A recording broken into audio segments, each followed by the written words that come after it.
Hello, my name is Ariana Schlax. And I'm Valerie Johnson, and welcome to Mysteries Explained. Today we'll be talking about conspiracy theories and how they affect the American life. As many Americans know, not everything in our history is black and white.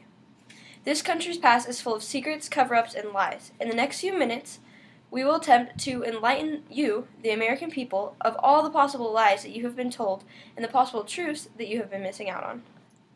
Conspiracy theories have been largely ignored throughout our country's history, but we beg you to take another closer look at the dark-clouded past of America. It's important for Americans to be made aware of these advances because they have a right to know the complete truth about things that their country is lying to them about.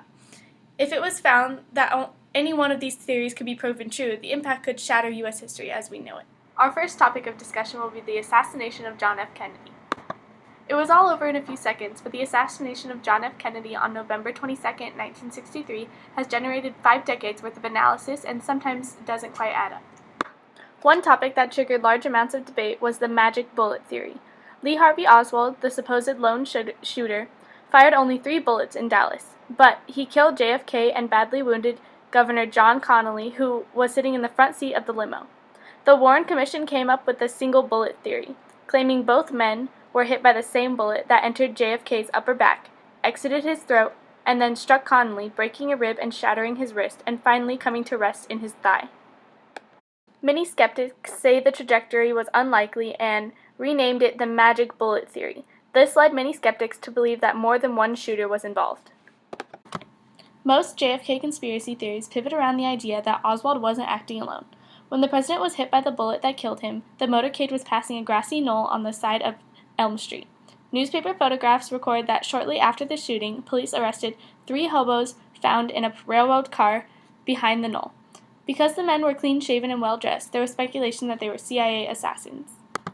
The idea that the assassination was a CIA plot sounds bizarre, but conspiracy theorists suggest the president's alleged comment that he wanted to splinter the CIA into 1,000 pieces and scatter it into the winds made him an agency target. Other theories suggest that one of the hobos was E. Howard Hunt, a former CIA operative who was involved in the ill-fated Bay of Pigs operation to oust Cuban leader Fidel Castro. Even though these conspiracy theories may differ on their claims, they all agree on one point. President Kennedy did die on November 22, 1963. One must decide for themselves whether they will accept all the claims of the Warren Commission to be true, or if they will consider the bigger picture and the abundance of evidence that contradicts that of the Commission. Another notable topic of discussion among conspiracy theorists centers around the moon landings of the Apollo missions. Many disbelievers say that the moon landings were fake and that they were filmed on a set in Burbank or Hollywood, and many think that famed director Stanley Kubrick was the mastermind behind these. There are a lot of different theories put forth about the faking of the moon landings, and we will be discussing a few of them. It's an iconic image for the citizens of the United States of America, their flag, planted on the moon and waving gently in the breeze. Only there is no breeze on the moon, meaning there is no air in the moon's atmosphere, and hence there is no wind whatsoever. This is one of the most obvious stuff-ups in the staged moon landing hoax. Of course, NASA tries to get around this by saying it wasn't blowing in the wind, it was just a bit crumpled from being rolled up on the journey. Well, judge for yourself. NASA produced an abundant supply of photos and video footage to support their moon landing, but it soon became evident that there was something a bit fishy about these photos on the moon. Ever notice that the angle of the shadows do not match up? Shadows are caused by light sources. On the moon, there should be only one light source, the sun. So logically, all shadows should be parallel to each other. Only shadows in the photos of moon landing are not.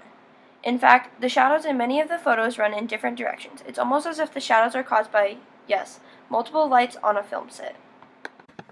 On a cloudless evening, you can see an abundance of twinkling stars in the night sky.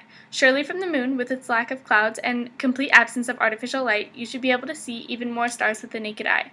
Only you can't. In fact, in all the photos taken during the moon landing, you cannot see a single star. Not one. Surely the photos taken in the 60s weren't amazing quality, but these days, you can capture the stars in a photo taken from your phone. So shouldn't the high-tech NASA cameras have been able to pick up something? In yet another example of the technicians on set just being sloppy, one of the moon landing photos shows a moon rock, which has a perfect letter C printed on it. The perfect symmetry of the letters shows that it is not naturally occurring. Now, it's perfectly credible that a prop used on a film set would be marked with a reference letter. There is no plausible argument for the C just being naturally weathered into the surface of the rock.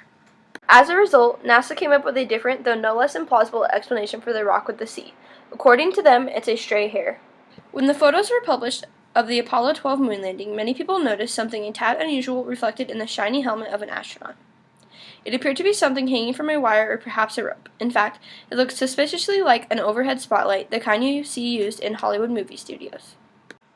While admittedly the photo quality is a bit grainy, making it impossible to positively identify the object, it still begs the question, what could possibly be suspended in midair on the moon? There should be nothing there for anything to be hanging from. In conclusion, we urge you to be aware of all the happenings in the world. Not everything may be as it seems, and you must take it upon yourself to learn all the possible truths of history. You can't just believe everything that is put in front of you. You must think for yourself. Don't let yourself be uninformed, and always be aware of what's going on in the world around you. Not everything is always as it seems.